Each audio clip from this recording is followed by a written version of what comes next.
देखिए राजीव जी, सबसे ज़्यादा गूगल पे सर्च किया गया है वो कर्नाटक में जो कांड हुआ है उसको लेके। लगातार उस लड़की के बारे में भी, उस नारे के बारे में भी, और तमाम जो तो उस सर्च के आधार पे लगा कि उत्तर प्रदेश में निश्चित, और सबसे ज़्यादा उत्तर प्रदेश के लोगों ने सर्च किया, ये भी रिपोर्ट आई। तो इससे सीधा सीधा असर दिखता है कि किस तरह से कर्नाटक में कुछ भी हुआ। कर्नाटक का नाटक नहीं कहेंगे, वो गंभीर मामला है, और उसका असर मुसलमानों के सब्र का इम्तहान बार बार लिया जा रहा है। इस देश में बार बार आग भड़काने की चेष्टा हो रही है। आप जिस तरह से फील्ड में गए, वहाँ पर पश्चिमी उत्तर प्रदेश में पता किया कि भाई मुसलमान कैसे रिएक्ट करते हैं, और बिल्कुल शांति है, खामोशी है। उसके पीछे कहीं ना कहीं उनके सब्र का इम्तहान भी है। और लगता है कि कल आए रात भी कत्ल की रात है एक तरह से। आज किस तरह से लोगों को प्रभावित करने की चेष्टा होगी, तमाम हथकंडे अपनाए जाएंगे। और मुझे लगता है कि उन चीज़ों को और पिन मारने के लिए मोदी जी ने संसद का भी सहारा लिया। वहाँ भी उनको जितना कुछ कहना था उसको जरा भी नहीं चूके। और इस देश का चुनाव आयोग पता नहीं उनको कभी वो दांत निकल आएगा या नहीं, उनके उससे लैस हो पाएंगे। मगर संसद में हुआ, और उसके बाद अब से अभी हम लोग शो में हैं, उसके कुछ देर के बाद हो सकता है कि वो ANI उनका इंटरव्यू करना शुरू कर दे। लगातार ट्वीट भी किया जा रहा है।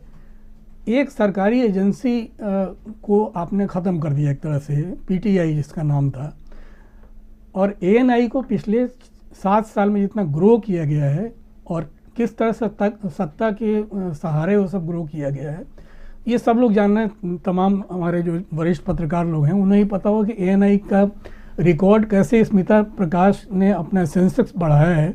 ये चीज़ें साफ साफ है। मगर ये टाइमिंग देखिए राजीव जी की टाइमिंग क्यों इस समय चुना गया। ये ठीक वैसे ही हो रहा है जैसे बांग्लादेश जाके आप बंगाल का चुनाव प्रचार कर रहे हैं। ठीक उसी तरह से आप एक एजेंसी का सहारा ले रहे हैं और अपनी तमाम बातें, एक लंबा इंटरव्यू देंगे और तमाम बातें उत्तर प्रदेश से संबंधित या वहाँ के चुनाव को प्रभावित करने से केंद्रित बातें आपकी ज़्यादा होंगी, और बाकी 4 राज्यों की तो होनी ही होनी है। मगर इन सब चीज़ों का जो आप कह रहे हैं उसका किस तरह से ध्रुवीकरण होता है, किस तरह से रणनीति का एक हिस्सा बनता है। अब घटना कर्नाटक की है। जमियत-ए उलमाए हिंद के जो प्रमुख हैं मौलाना मदनी, उनको 5 लाख देने की घोषणा करनी पड़ी है। ये भी उस ध्रुवीकरण का ही हिस्सा है।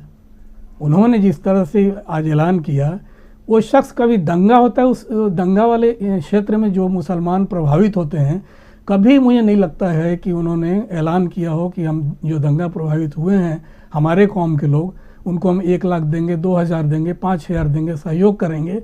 ऐसा कभी नहीं हुआ। लेकिन आज क्या कारण है कि उस लड़की के लिए आपने शौर्य, एक तरह से मुझे लगता है कि शौर्य का पुरस्कार देना चाहते हैं कि बड़ी हिम्मत की तुमने, तो 5 लाख हम आपको इनाम दे रहे हैं। मगर यही मौलाना मदनी 2019 में मोहन भागवत से जब मिल रहे थे तो उनके पूरे अक्स का एक मतलब लगता है कि प्रश्न चिन्ह खड़ा हो जाता है कि ये शख्स आखिर पर्दे के पीछे किन किन लोगों से मिलता है और कहाँ इस्तेमाल हो रहा है। और इनके अलावा जो प्रदेश के मंत्री रहे हैं मोहसिन रजा, केंद्र में मंत्री हैं मुख्तार अब्बास नकवी, उनके बयानों पर गौर कीजिए तो लग रहा है जैसे कुछ भी नहीं, ये सब चीज़ें चलती रहती हैं। मगर जिस तरह का बयान वो दे रहे हैं, सीधा सीधा चुनाव को प्रभावित कर रहे हैं। और फिर उसका रिएक्शन भी आज ही शाम को, चुनाव प्रचार बंद होने से पहले कल शाम को एक घटना, शायद हम लोग बात करते करते शायद उसकी चर्चा नहीं हो पाई है। छपरौली में बीजेपी एक विधायक हैं सहेंद्र रमाला, उनके काफिले पर स्वयं उन पर भी गोबर से काफ़ी लोगों ने गोबर वोबर फेंका और खदेड़ा। एक तरह से केस हुआ है, कुछ लोग गिरफ्तार भी हुए हैं। मगर लोगों को आप कहाँ तक रोकेंगे? वहाँ आपका असर नहीं कर रहा है जिस तरह से आप धर्म और समाज को बांटने का हिस्सा लेके आगे चल रहे हैं। गोबर का जवाब गोबर से दिया जा रहा है, तो ये भी बड़ा विचित्र लग रहा है राजीव जी।